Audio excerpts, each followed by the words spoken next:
Assalamualaikum warahmatullahi wabarakatuh. Abdi yang mulia, apakah tinjauan sebuah musafir sehingga dikatakan musafir tersebut dengan musafir maksiat? Dan apakah dikatakan sebagai musafir maksiat bagi sekelompok wanita yang berpergian tanpa didampingi oleh mahram? Sekian Nabi, mohon syarahannya. Assalamualaikum warahmatullahi wabarakatuh. Maksiat dalam masalah sembahyang jamak kasar yang ada hubungannya dengan jarak jauh perantauan ada dua macam. Ada maksiat fi safar, ada maksiat bi safar. Maksud maksiat bi safar yang mendorong kita untuk melakukan safar karena maksiat. Artinya menan tanyo berangkat gerak kaki dari rumah tanyo tercatat sebagai orang lakukan maksiat. Ubu benda Aceh. Ja benda Aceh kena ya mezina. Nyan dari ne angkat kaki dari rumah nyan ka maksiat. Nyan maksiat bi safar. Bi safar. Nyan mi orang yang melakukan maksiat bi safar tidak boleh melakukan ruksah jamak kasar sembahyang. Kenapa? Karena ruksah atau keringanan sembahyang put rakaat jit tapubut dua, sembahyang luhu bak watero jit tak ke bak asa, sembahyang asa bak watero jit tarik bak luhu, nyan keringanan yang gebi li Allah. Keringanannya adalah karunia kemudahan gebi li Allah ketanyo. Yang katanya hana gebi ke orang yang durhaka dengan Allah.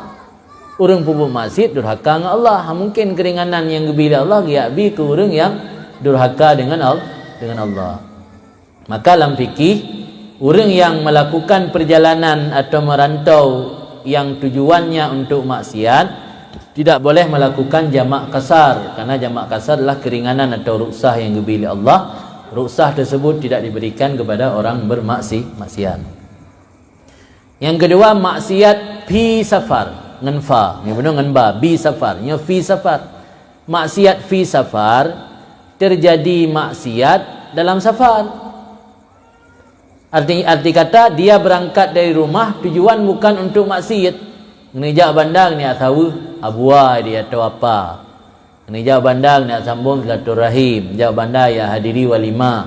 Ngeja bandang kena ja tahu hulun takit, mau takit dan alabidin. Truk pedih bandai tamang SMA. Dari ngon nikulai SMA yang mena, bakak merumpok nostalgia. Bakak yang merumpok gede home seu badempan. Ya, rekreasi gede peluk ngam gede. Yang kan berdosa tanya tak merumpok dengan wanita yang bukan mahram pada tempat yang sunyi lah berdosa. Tapi maksiat tanya terjadi teruk banda yang penggerak tanya untuk merantau kan maksiat.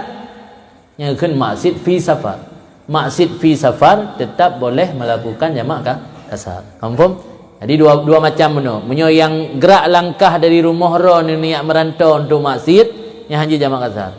Yang gerak langkah ron di rumah kan untuk tujuan maksiat, yang jid jamak kasar. Walau terjadi maksiat duduk. Orang yang getubit dari rumah, getinggai gampung, getubit batas gampung tanpa didampingi oleh suami atau mahram.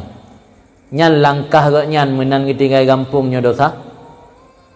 Nyonya hanya jamak kasar. Orang urinang merantau siro, getubit dari batas kampung atau batas kemukiman kampung goyan, tanpa didampingi oleh suami atau oleh mahram bagi yang belum punya suami. Nya langkah-langkah goyan gejak yang nyo maksiat. Menyo maksiat berarti hanya jamak kasar. Maka lumbeda buno ilem, lumbeda buno maksiat safar atau perantauan yang hanya jamak kasar. Yang menan getubit dari kampung langkah kaki kayaknya ke kira maksiat.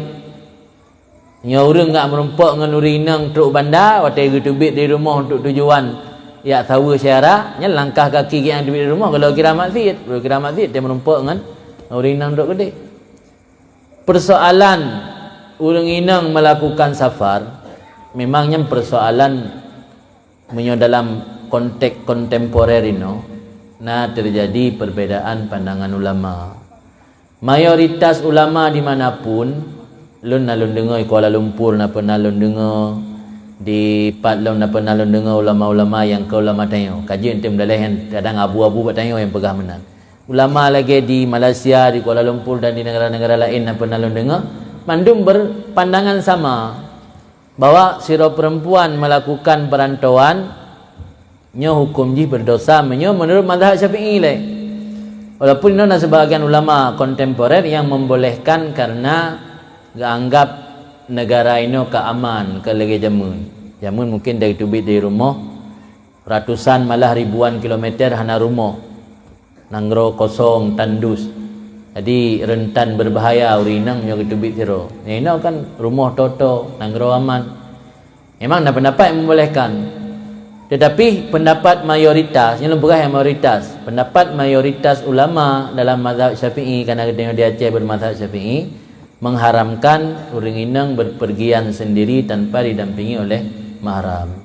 Adapun nyo gejak tabi-tabi inang menyo safar wajib boleh lagi contoh haji pertama. Nyo kan safar wajib nyo tetap hukum ji haram. Nah pendapat yang membolehkan tapi pendapat kedua kan pendapat mayoritas. Karena dalam fikihnya nah pendapat yang mayoritas ulama berpendapat, nah pendapat yang hanya 1-2 ulama yang berpendapat. Maka menyatakan yang tunggu-tunggu atau gure-gure dayah tetap gecok pendapat mayoritas. Pendapat mayoritas mengatakan haram. Maka yang lebih baik menyuruh niat merantau tanpa didampingi oleh mahram alangkah bijak baik ni jamak kasar sembahyang. Kupuman niat pupanu sembahyang itu katan sah. Sembahyang dulu per rakaat bawa teroi ni sembahyang asar per rakaat bawa teroi.